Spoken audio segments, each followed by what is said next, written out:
This morning I shot out of bed rather early for a Sunday morning and made my way down to an MB workshop.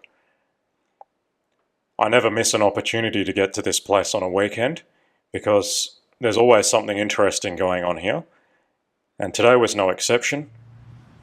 There was a 124 here and this 190. Of interest on this 190, it's so extremely early, it has this bizarre double wiper arrangement on the mono wiper. That was only fitted to very early cars, and the later ones had the similar arrangement as the 124. And the 124 I was very interested in because it had already been parted out, and I'm missing a number of screws from my red project. But the number one thing I wanted was the ignition switch connector. Someone had destroyed that previously on red, so I've salvaged this one with the wires so I can connect that up properly. And I now have a good sunroof motor as well. It is a 1986 build, but it works fine. I might pull it apart and lubricate it before installing it, but it works perfectly anyway.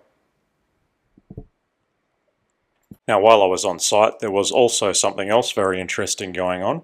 There was an intake manifold swap being performed on a 104 992 engine.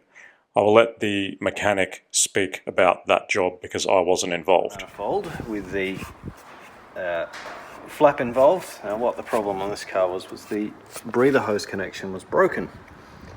It had previously attempted to be repaired, but as you can see by the amount of oil on it, it wasn't that successful. So we have a second-hand manifold to go on this car, obviously with the connections intact, so that'll be going on very shortly with new manifold gaskets and new injector O-rings as well. At the same time, the car's got a coolant leak coming from the heater hose connection at the back of the head. That's just gone back in, but you can have a look down the back there. I've cleaned it up nicely, but if anyone's getting coolant dropping out of this side of the engine bay, I replaced the hose first up to the heater, but that didn't resolve it.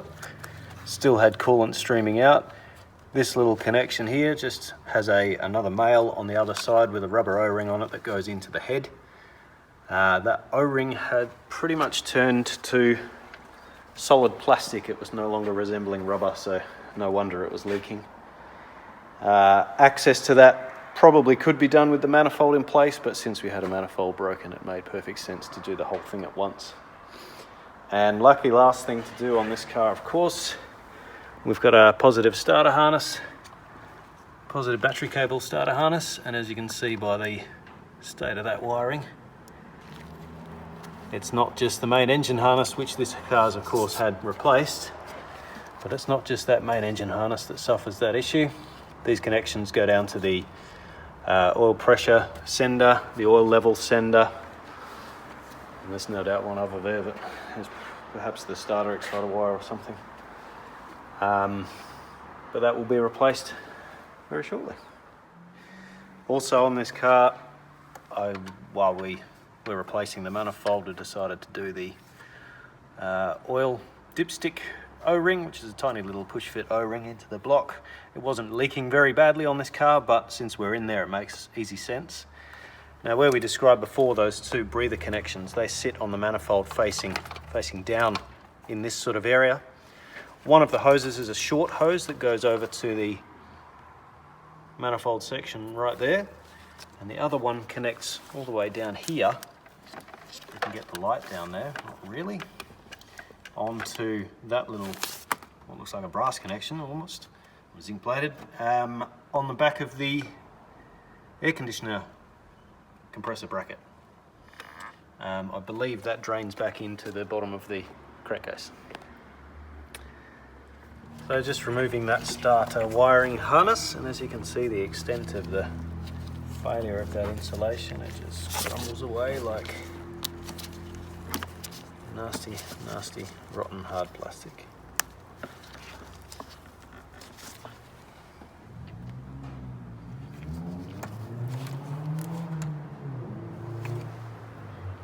This is the last one in the world apparently. When I ordered it, I had to double check where it was coming from. It was coming from Singapore, and they said once this is sold, that's it. So you can see the production date on it is January 2018. Looks like it came through to Singapore in March 2019. This is through, wow, I've had this harness since May. It's now October. Time to fit it, I think.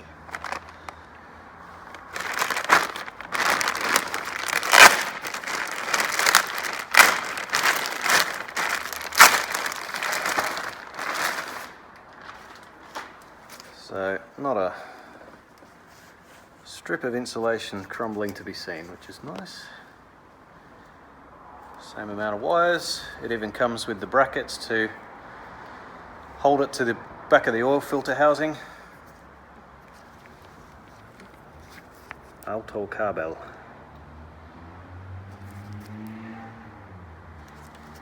See that? That's interesting.